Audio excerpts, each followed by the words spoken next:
Hey guys, it's Timmy. Welcome to Three Old Tech Dudes. We thought we'd bring you a quick midweek video this week that happened at the end of our video from this past Saturday, the General Electric turntable repair we just did. So if you want to see that, you can watch it up here. But we got into a great discussion about stereo systems and just memories and things like that. And we thought it was a good standalone episode to drop midweek. So we'll see you this coming weekend with our next video, but enjoy this one for now.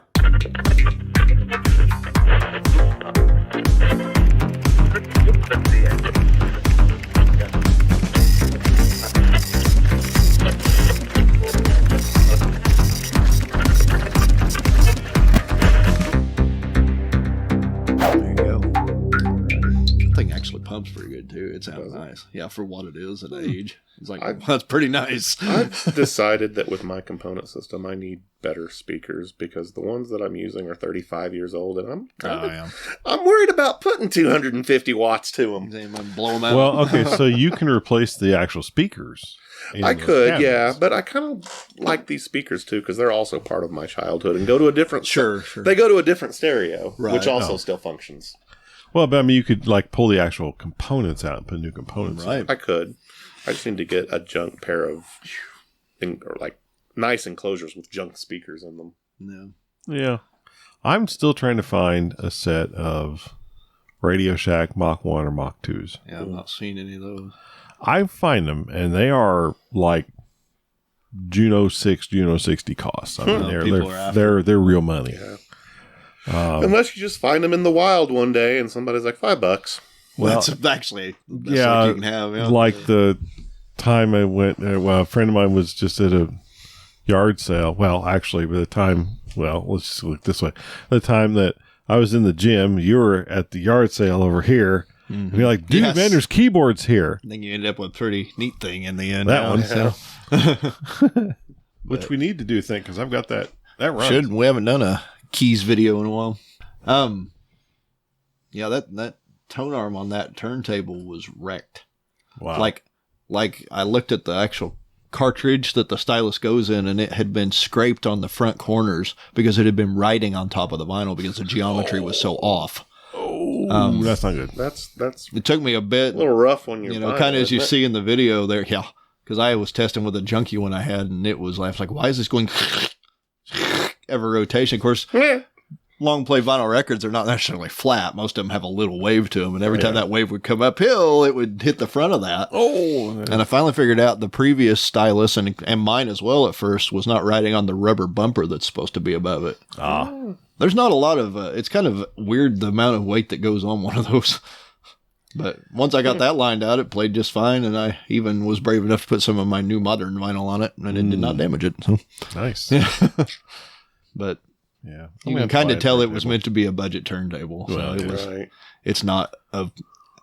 It's nowhere near my Audio Technica that's on my component setup. So as far as how it sounds and how even the mechanical pieces work, it's like, man, this is kind of cheap. But yeah, I'm gonna have to buy a turntable since I also the turntable, the actual table is half the size of a full size one too. So it's like your long play records don't fill it. They're over the edge of it, which was pretty common back in the days. So, of course, I can honestly say prior to like in this last year and change, like when I was growing up, I only had one record. Yeah, I never had but two, I think, when I was young. I had one. And I had to replace it, but it's actually up there, the replacement. Pac-Man Fever. Pac-Man Fever. Yeah. I had a stack of records. None of them were actually, they were mine, but I picked none of them out. My great aunt gave me a whole bunch when I was young. Yeah, there were some that was at my and I should have saved them all. House. I have all of mine. They're all scratched like you would expect. Well, that's the problem is I didn't care for them properly, and half of them got thrown as Frisbees. But I had stuff, I'm like, why would I like this? And then I look back and like, oh crap, that was Fleetwood Mac's Rumors, and things like that. Yeah. I completely just didn't take care of. Most of mine were country though. I had the Star Wars soundtrack. Oh yeah, that was in that set. I don't have it now. I lost them all. You have the wall. You had Dark Side of the Moon. I don't think I had those, but mine are I had some good ones. Like you turned a 5 to 7 year old loose with them with a record player that did not have an auto set. Oh yeah. Oh no. What you did is you got the Fisher Price one had little, it was like the discs looked like records, but they had the little grooves in there or little things for the music box. I had one of those. So you one of those when I was really young. You take that out and put an actual record on there. I wonder if this will work. You can just scratch the guitar. I was at a Cracker Barrel in Nashville, Tennessee. They often have the vintage toy section, like they'll have the original Slinky Dog. They had one of those. They're selling like the original Fisher Price. Yeah, like they've remanufactured them. Oh my god! For their little toy section that had 4 records with it. I believe I had one of those. Yeah, I had one. Yeah, I can show you what they look like, but.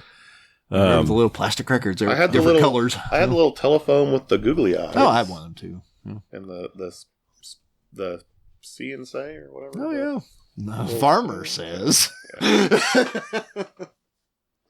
Mine had an actual string that you pulled out. Yeah, mine did too. None of this lever crap. So that they got it was nowadays. this. That's it. But these, I didn't have one of those. The discs. Yeah. Only have like little notches. It was basically a music box. Oh, I was going to say, That's so it's just a music box. It was a music box. Yeah, That's it's just pretty ingenious, actually. You wound it up, and then you drop the thing on it, and then play you a tune. And it's got like, this is actually really, that's a new one, I think. But yeah, I mean, it's like really, really. I remember one time when I was about 5 or so, I took something apart that had an actual music box in it and was just fascinated by that little thing. Had the metal. I did that with a Big Ben alarm clock. I had the. I never took a. I have a Big Ben alarm clock now. It keeps get horrible time. Yeah, they're not No, good. you can't. They're not, it's actually very difficult to find a truly wind-up mechanical alarm clock. I think we have one for some reason. It's just, it does not keep. You can set it just all you want. It never keeps good. Oh, yeah. time. You had to set mine daily. I used it for a while just because I enjoyed the tick, tick, tick, tick as I was going to bed. Oh, yeah. But yeah, you had to set it every night. Yeah. But I think it's neat to. So if you look in this, you can see the little notches. Yeah. That's pretty cool. Yeah. So it was a music box, what it was. Yeah, you'd be crazy enough if you try and put like real records on it. It did make these little pegs to try and keep you from doing that. Yeah, it would have torn that all to pieces. Oh, yeah, no. But it is really neat. I think if you encounter something you had when you were young that you maybe didn't take care of, or you got rid of and wanted to keep. Like too much of my Star Wars toys, yeah. Right? And then I found another one and rescued it, and it was basically the same condition that led to the turntable on that other one to get messed up. As it didn't have a needle, and nobody ever went to Radio Shack and bought one, so I never fixed it because it wasn't priority in our family. It didn't matter. Yeah. So, but I think I don't remember what I gave for that needle. It was more than I should have probably. No. Well, I guess it wasn't too bad. It's $12. So yeah. I mean, those, and that's counting it that the audio cartridge was okay, because when you after the cartridges, you start talking money, like the actual cartridge that the wires plug into, or a little harder. You can get them from like a Static of all people, like the microphone people. They manufactured one for this. It was like $60. I'm like, I don't know about that. So how long do those stylus last? I don't know. Theoretically. I've never known, because I've always wondered, are you supposed to change them ever so often? Because I asked people on Facebook one time, like, hey, all you people older than me, how often do you need to change a stylus? And they were like, I just always left the same one in. So that's the original one from 1955, man. I've never replaced one in any, no. Yeah, and, I gave up, put a knife in there instead. And so often they get broken off by little kids. That's what happened, I'm sure, to this one. And it's like the holder for the stylus was still in the thing, and I just popped it off. Funny story. I do remember being a child and taking my finger and going, oh yeah, on the box. Man, who didn't? But still, I checked if the cartridge is live, because the cartridges are so sensitive. You can just tap them and it'll make sound back through usually. So even without the stylus in them. When I was a kid, of course, keep in mind, I didn't listen to records. Like Mom listened to records. She had like Barbra Streisand and stuff like that. But I didn't really. I had one. Sure. And the record player I had as a kid, when I finally got an actual stereo, was one of those all-in-one, just kind of cheapy, right?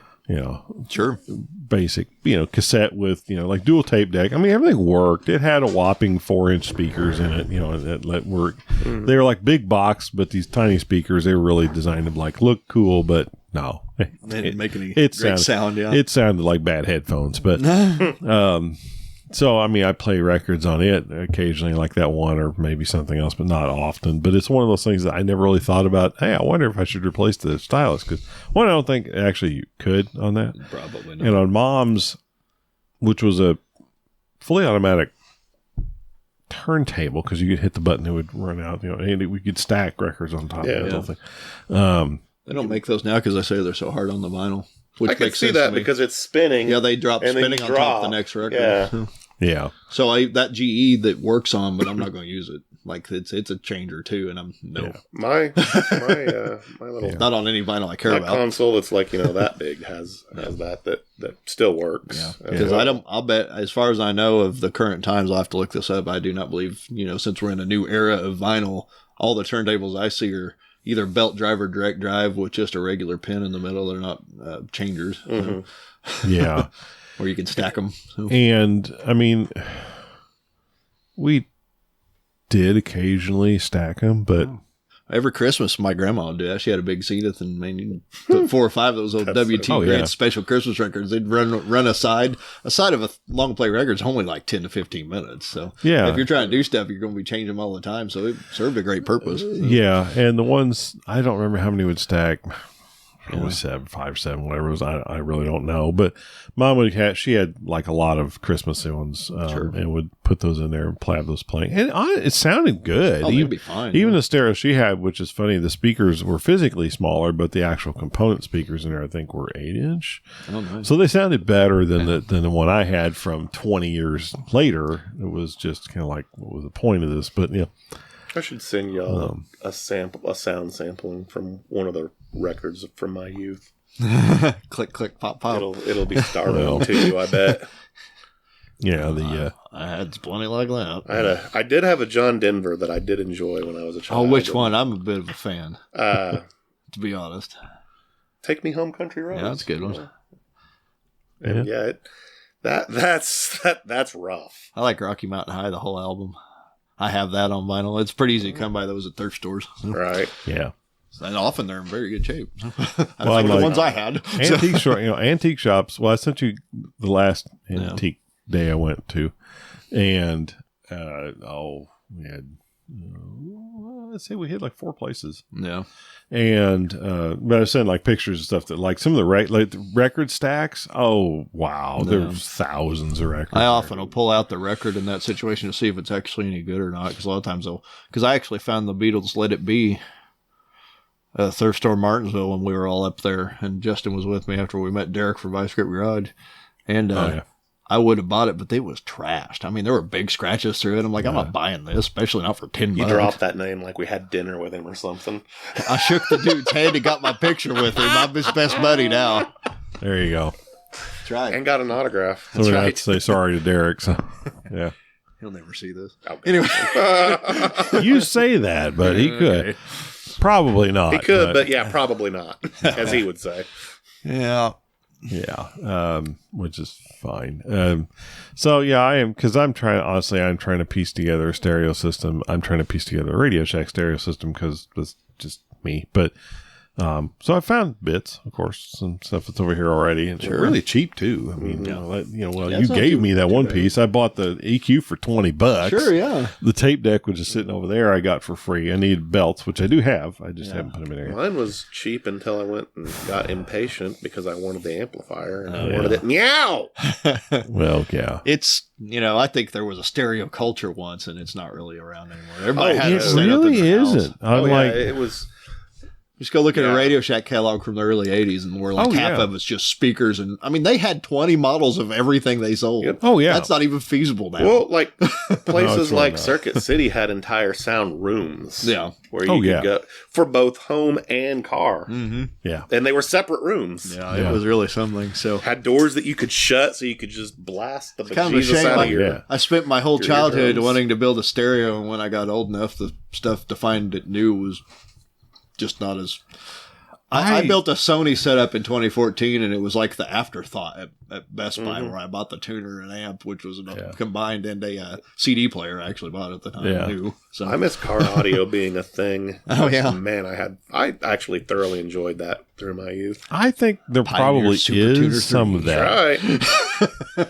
I think there still is some car audio. Not as much. It's difficult. It was every now. other dude back when I was a kid. It's really hard to do now because they make the head units so integrated with the rest of the vehicle. Well, the cars themselves don't lend themselves to it like they used to, Uh-uh. where you why had you singled in or doubled in, and that was it. Yeah, you All could through just the yank 80s something and out 90s, and slap something else in. Maybe if and it's it was GM, fine. you knew what adapter you needed just because it was a GM car. It didn't even matter what kind it was. Yeah.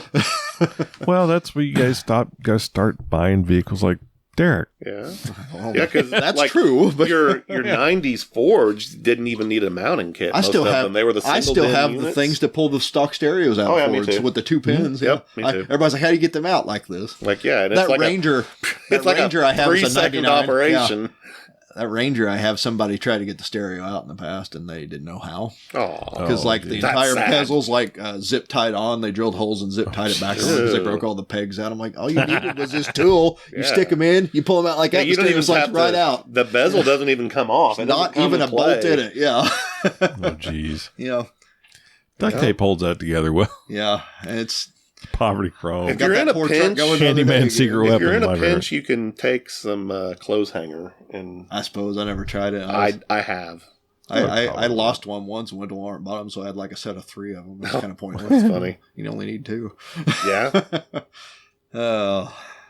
Yeah, The I good need old to. days. One of these days, yeah, I would, because I'm trying to piece together a stereo system that is kind of in the 80s to / early 90s vintage style concept. Of course, I'll put some modern stuff onto it as well. I would put like an MP3 player, but it's, probably Bluetooth connection of some sort. But it's one of those things I'd like to be able to have the sound quality, because when I first time I really remember going into Radio Shack and hearing the stereo system, and they had, of course, the top of the line stuff turned on so you could hear it. So they had their top line receiver, and then I know they had the Mach 1 speakers because they're it's really obvious when you see. And wow, did they sound amazing! I mean, the bottom end on those things, I had never heard it before. Right. Like that was like, oh wow, that's awesome. so cool. If you can't feel your music, you're doing it wrong. Oh my, yeah. Well, and then right It's a now, motto I've lived by my entire life. right now I'm kind of cheating because I've got these two concert PA speakers behind you hooked up to my stereo over here. I'm sure that sounds plenty nice. It's not bad. It does work. Yeah. They're not as good as I actually thought about just rebuilding those and putting a little bit better components in those the stacked 15s there. Because, nothing says bottom end like that, except you can buy 18s and 21s too. Sure. I thought about that, but I'm like, And you got to have the power to push it. I've got that. I've got a rack of amps and I just need some enclosures for some component speakers. Well, I really like our stereo segments. We've not done very many videos on this stuff, and it's one of my favorites. So, in general, there'll be more. Well, that's something maybe we'll set up one of these days. We'll set up in that big green room that you've seen a couple of videos in. Right now we can't because it's full of other things, but we go set up in there and set up a couple big things in there. Yeah. And I'll bring some 18 subs, and we can really see if we can blow out. I knew a guy that used to take his big system and he'd put candles in front of the speakers and turn it up and see if he could blow out the candles. Oh, you can do. Also, he could. I couldn't bounce a quarter, but I could bounce a dime off of my car. Yeah, because I know I can easily I can blow out flame with those. That's so awesome. I've got There's a dude on Yamaha YouTube 20 that was doing that for a while. He did what they called the hair trick. So you get a girl with long hair and make it go from the bass. Oh yeah. Oh man. Yeah, there's concert. That'd be fun to do. I just don't want to have. But there are contests where to see how loud the volume can get. But see that. There's only so much volume that's comfortable, but making it sound good. That's where the science and the nuance. Well, that's where I've really worked on the PA stuff before. I've worked on to get it to where it really sounds like primo, clear, perfect. And sound. that's a challenge in itself. A lot of people don't know It what to do really with is. that stuff. That was where my system's always shown in high school, and I was one of the few people that could pull it off because most people just wanted the bass, but it's like, well, yeah, that's cool, but you can't hear your factory speakers because you didn't do anything anything with the mids or highs. Yeah. So all you can hear is boom, boom, boom, boom. That's all that matter, man. Check that trunk lid. If you can't see the window glass rolling with your music, it don't matter. Or watch it blow out. My favorite's watching him blow out, but it's just whether it be on like Mythbusters or something like that. But yeah, I literally had friends back in when friend. I wasn't friends with them then. I became friends with them later, but I knew them back then just enough to who they were. But yeah, they had taken a 70s Trans Am, bored the engine. I think it had 350. So it probably bored it out to like 370 or whatever. Something. Right. They bored it way over. And, you know, they're souping up this street ride. I mean, they completely repainted the car, all this, put some ridiculous powered stereo on that thing with 15s, cranked it up high enough and blew the windows. That's amazing. That's awesome. Like they were trying to show off. Right. Remember Ovation? Yeah, look at you, Carrie Deckard. I love Ovation. And Kurt Staley. It was nice because they had a shop in town called Dr. Cranken's. Yep. Oh, I remember I never set foot in it, but I remember the Neither commercials. did I. I remember the commercials. They had like they had a Cavalier station wagon all doctored up and painted up with a Really? big system in the back. They put it in parades and stuff. That's cool. Oh my gosh, yeah. The thing I liked about Ovation was you could actually just call them and ask them questions. And they were more than happy to sit there and talk to you and try to help you out. Oh yeah. Oh man. There's that whole culture. That's one thing I miss about like surround sound and all that stuff and Atmos. I mean, that's cool. Don't get me wrong, but I still don't think the systems, even some of the higher end systems that I've heard recently, really sound like good. Right. They're like cute. Because like, oh, a bird just tweeted as it flew over my head. I mean, okay, yeah, that's cool, but I want to hear this thing. I want to hear it clearly, and I want it to knock me over. Yeah. And they just don't. They really don't. I mean, I probably could build something up myself that would definitely do that. Like, these are like, well, we got 12-inch sub. I'm like, that's cute. I want 21s. Right. That's amazing. Because I can go on Parts Express and buy that. Oh, yeah. It's amazing that we can still hear. It rates so much you have no idea. So I don't even have ringing in my ears, oddly enough. I don't either. I remember. Very baffling to me. Don't know how I have fingers or hearing. Yeah. I think that listening to loud music gives you hearing loss is a myth. I don't know. I had the first car I drove for a while in high school was an 86 Chevy Astro van that belonged to my parents, and my grandparents had bought new. And I pulled the old GM stereo out of that and put my Pioneer head unit in it and an EQ. And was it a Pioneer Super Tuner? It was. I love it. It was a DH245. I love that thing. So, and then we put the speakers in the back. I remember I'd take my friends out in it, and they would tell me to turn the bass down because it hurt their head.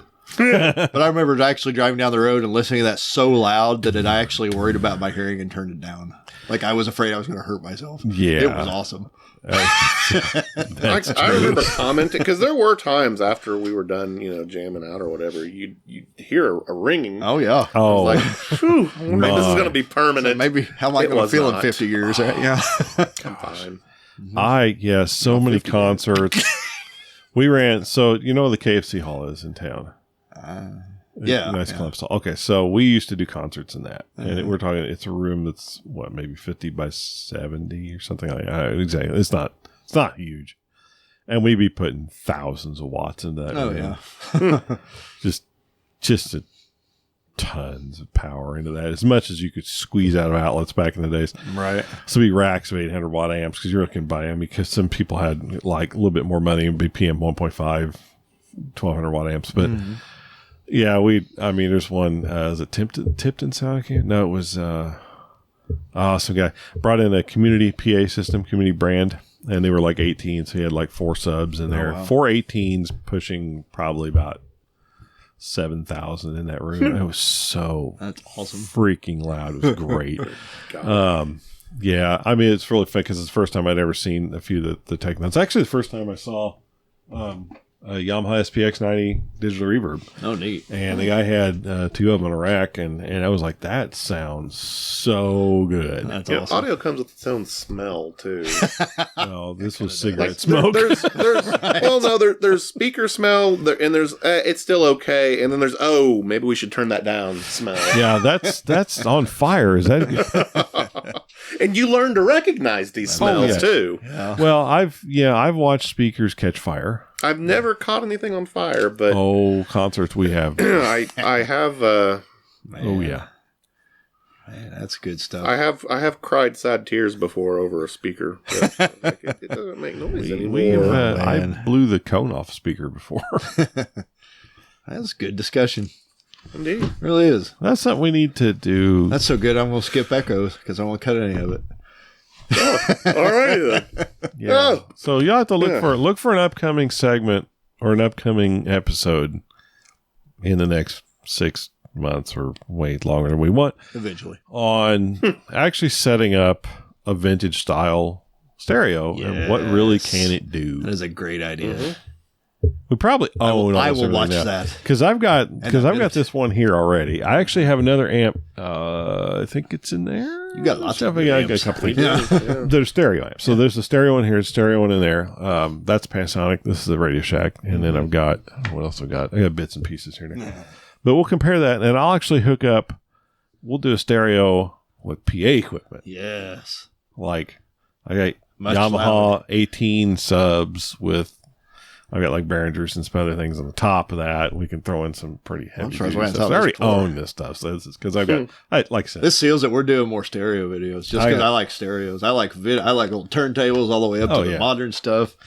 Just make the music. I have taken audio loud enough to Probably. Yeah, I've taken sound on stereos loud enough before with a friend of mine. We're messing around with some hook PA stuff to make the record skip. That's awesome. And then you're like, okay, Too much bass. Yeah, those we've hit the level. Awfully easy. Yeah. Well, when you're good putting thumb. Some people's CD players do that. That's true. Unfortunately. Well, back in the day, I took a PVCS 1200 and dumped that into 2 dual 15 EV cabinets. Mm-hmm. And yeah, you can skip a record player pretty good. It didn't take much. Yeah, that's something we need to do. No. We need to bring one of the good turntables like my Audio Technica out and put that on these big stacks when we build them. Just because you don't see that very often. That's anymore. true. So we finally got the stereo we wanted. Wall of speakers. Look like Marty McFly at the start of Back to the Future when he strums the guitar and the amp blows up. I've thought about that actually. So if you go, this is just a funny thing. If you go to Parts Express, when it finally comes up here, come on, you can go to. I've spent so much time on this website, yet I have ordered nothing. Oh, I've spent I've spent hours on this website. Have you ever been to Parts Express? I don't know that I have. Oh my gosh, it's a wonderful website. It has any speaker component you can think of. Great, I don't need to be on this. So if I want, That's pretty cool. yeah, you can coaxial speakers. That's cool. You can buy crossover components. You can buy pre-built crossover circuits. It's all of the stuff to build enclosures with. So I just want to read you the specs on one of these speakers, just because it is that fun. Now, this is a speaker is in the level of insanity for cost. I mean, they are hundreds of dollars for a speaker, not the box, the Just component the speaker. Yep. So let me get a good one here because some of these are a little bit cheaper. Eminence is not too bad.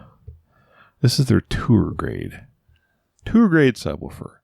It's a nice, short, tiny Look at little. the size of the magnet on that thing. Well, if you start thinking, that's 21 inches. That's what? Yeah. 10 less. I'm thinking how thick it is. Oh yeah. Oh, it's heavy duty, and that's also I think running neodymium. So, yeah, it is neodymium. So this is huge neodymium magnet.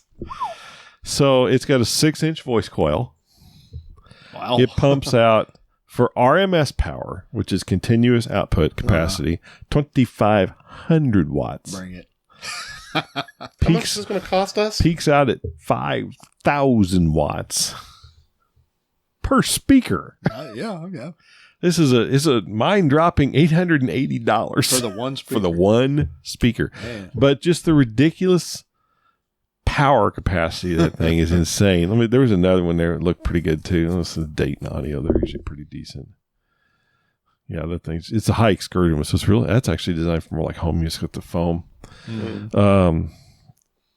Did they give specs? Where's the specs? Oh, there it is. They gotta Specs. give specs. This is not quite as good. It's RMS 2000 watts, where its peak is 4,000 watts at 4 ohm. Do you know? So 4,000 watts with 4 ohms is that's a lot of current. That's like 10 gauge wire to So run. you like wire that with. Well, so the funny thing is, like, your normal house, like 20 amp circuit breaker. So if you take 20 times 120, you get 2,400. That's the maximum power you can pull from a single outlet. This thing exceeds that.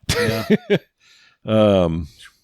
God, some of these are just insane output, but That's really awesome kits on this website that I keep thinking I'm going to order and then I never do. There are. Yeah. 1,700, 3,400 watts. So yeah, we could. Now I've got 18s. I don't have 21s. I would let 20. That's crazy. That's a big. ridiculously big speaker. Yeah. So, But you That's- also kind of need, like, if you're going to go have that big of a sub, you still need some like 12s because oh yeah, usually the bigger the speaker, the less punch you get. yeah. So the funny thing is, like, that Eminence, the really big one I showed you first. So it peaks out 5K. So its actual frequency range is not great.